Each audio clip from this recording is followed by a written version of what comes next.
Yo, what is going on, guys? It is Grip and Rip Sports Cards back here with another video for you guys today.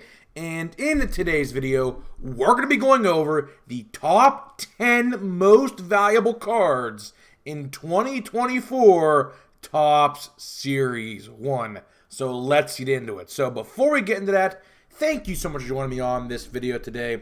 Can we get a minimum of 100 likes on today's video, as that is the best way you can help me grow this channel, is by hitting that like button to show your support for all the content that we do make here on a daily basis here on the channel.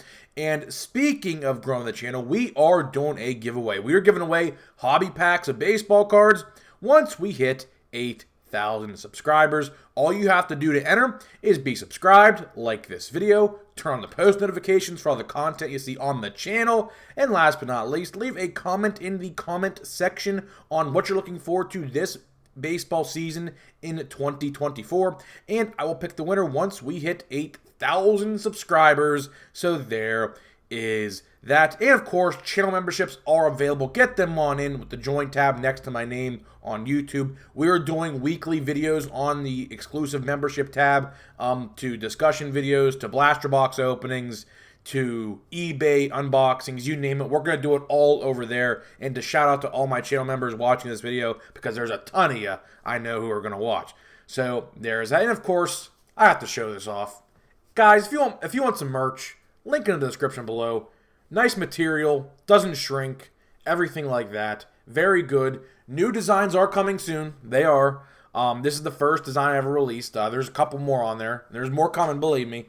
A couple cool ones, so stay on the lookout for that.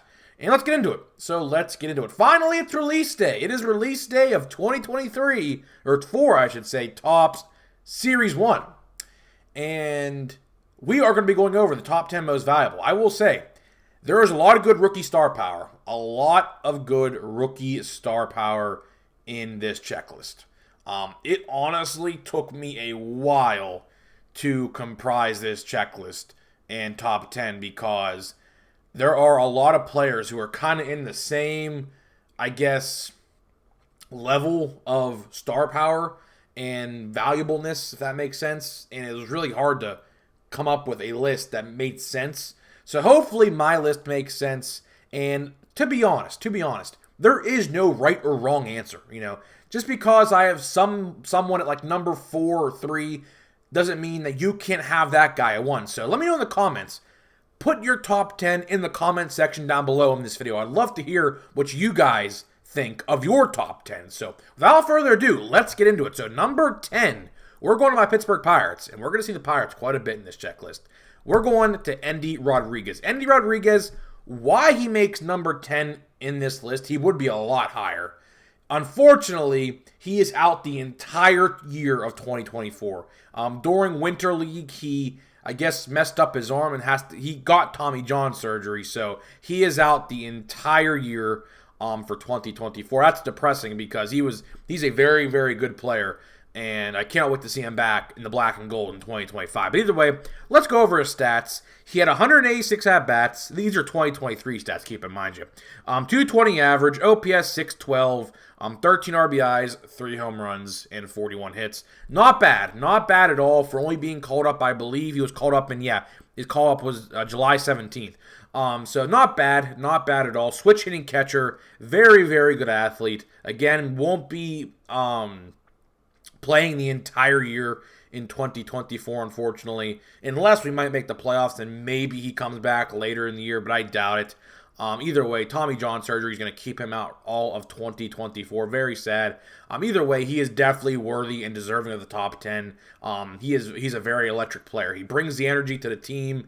He's ecstatic and everything like that, and he deserved a spot in this list. Number 9, we are going to Boston, and we are going to Sedan Rafaela. That is right, guys. Sedan Rafaela makes the list at number 9. A Red Sox prospect, from what I understand, is not going to be on the Major League team to start the year, but possibly could see him back on the Major League club That's what I was told from a friend who was a Red Sox fan, so I'll take that with what you will.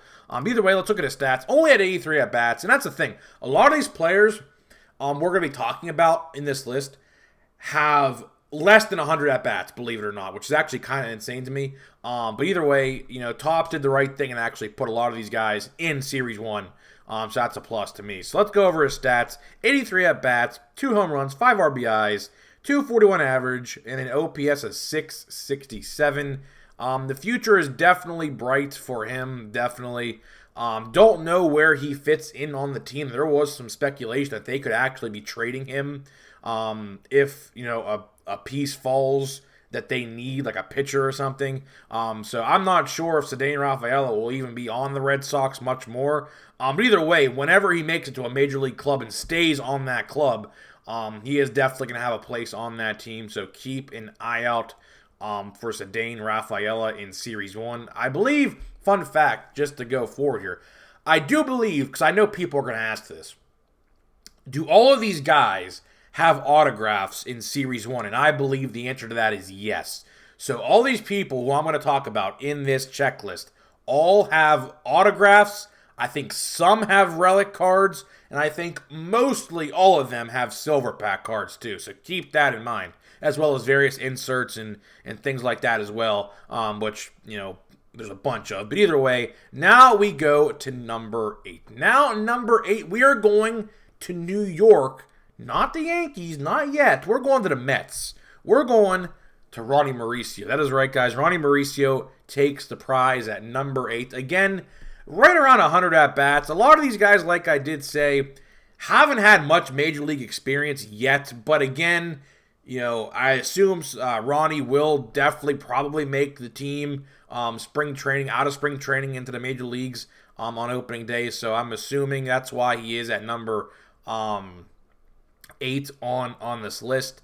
So let's go over his stats. So in 101 at-bats, he has 2 home runs, 9 RBIs, a 248 average, and a 643 OPS. Again, just a small sample size. Again, a lot of these players do have small sample sizes, so these players can very much fluctuate as the year goes on. Because I could promise you, a lot of these players in this checklist, we're going to be talking about for quite a bit, for big league, Chrome, what else? Heritage, Plain Jane Heritage. You get it, you understand it.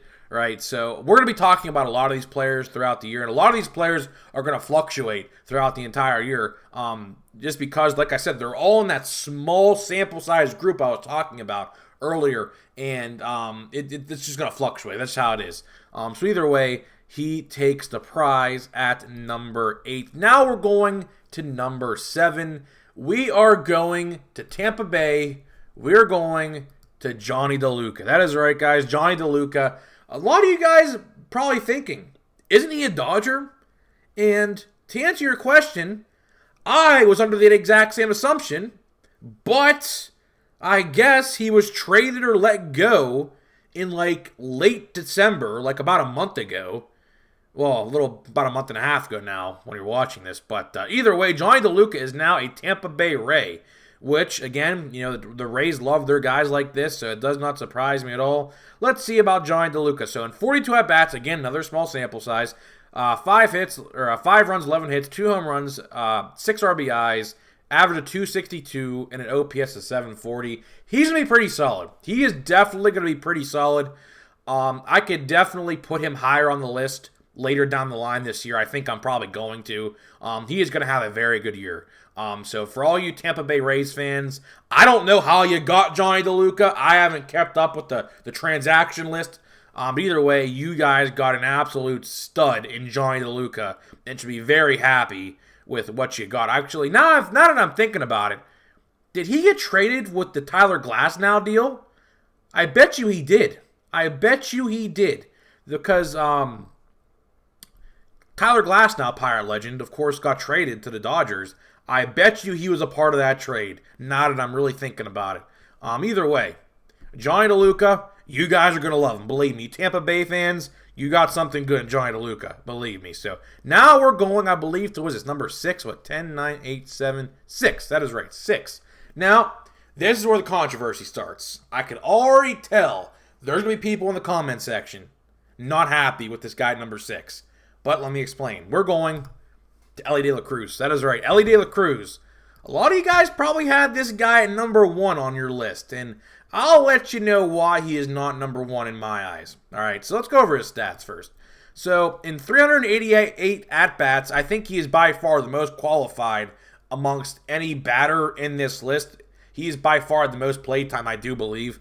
He has 91 hits, 13 home runs, 44 RBIs, a 235 average, and an OPS of 710. Now, you may be saying, Grip and Rip, why is he so low on your list? Well, I'll tell you why. The strikeout percentage is through the roof. And as a major league player, I believe his strikeout percentage is damn near 40%. That is not good. You're not going to cut it in the major leagues with a 40% strikeout percentage. Now, of course, it's a new season. 2024 is here. We'll have to wait and see how this kid performs because he's my age. We're both 22 years old. Either way, we'll wait and see what happens. But again, I can definitely see why people are going to be upset in the comments for me putting him so low on the list. Strikeout percentage, I'm not even biased. I'm a Pirates fan, of course. As you can see by the Pirate flag in the background here. We can kind of see it right here, right? I ain't biased. It's just his strikeout percentage is through the roof. He strikes out, I think, like 2 or 3 times a game. If he's up for 5 at-bats, he'll strike out half that time. I mean, it watches at-bats. That's all I have to say. But he should be good. I mean, he's young enough. He's only 22. He'll definitely be good in the major leagues. You have really nothing to worry about there in terms of productivity. I think he's going to be pretty good long-term, so keep that in mind. He's a switch hitter. Keep that in mind. He's also a switch hitter, so that's always a plus in my eyes when you're a switch hitter. So now we're going to number 5. We're going back to my Pirates. We're going to Jared Triolo. A lot of you guys probably don't even know who Jared Triolo is. And to be honest with you, when he got called up, no one really expected him to do this. But let's read his stat line. So 181 at-bats, 3 home runs, 21 RBIs, a 298 average with a 786 OPS. Arguably the best stat line in the regular season on this list. I do believe I'll have to keep an eye out here for the rest of the picks I got, but I believe Jared Triolo has the best regular season stats on this list. Now, again, smaller sample size, 181 at-bats. That equates, I mean, you get about in the major leagues about 100 at-bats a month. So he's played about a solid 2 months. That's probably about, he got called up on 628. He didn't play every day. I'm a Pirates fan, so I watch every game, but he didn't play every day at first, and then he started doing really well, which people did not expect him to do, and he started playing every single day.